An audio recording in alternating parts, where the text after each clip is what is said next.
Another blow for Uber's UK business. The company has lost its appeal against an employment tribunal ruling which last year judged that the Uber drivers who brought the case should be classified as workers rather than self-employed contractors, meaning they are entitled to benefits such as holiday pay and the UK's national minimum wage.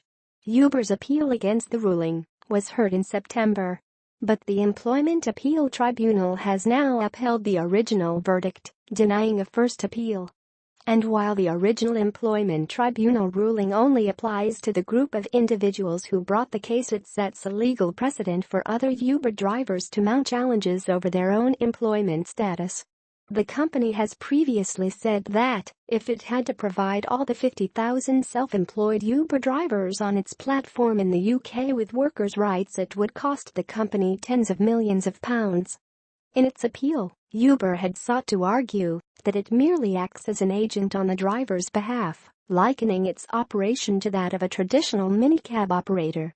Clearly, the tribunal was not swayed.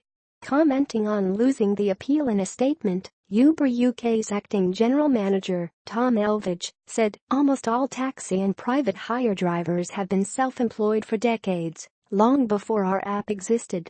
The main reason why drivers use Uber is because they value the freedom to choose if, when and where they drive, and so we intend to appeal."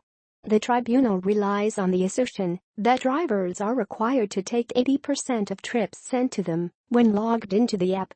As drivers who use Uber know, this has never been the case in the UK. Over the last year, we have made a number of changes to our app to give drivers even more control. We've also invested in things like access to illness and injury cover, and we'll keep introducing changes to make driving with Uber even better, he added. One of the now ex-Uber drivers who brought the employment rights challenge, Yasin Islam, had this statement on the result: "I am glad that the judge today confirmed what I and thousands of drivers have known all along, that Uber is not only exploiting drivers, but also acting unlawfully. We will carry on fighting until this exploitation stops and workers' rights are respected."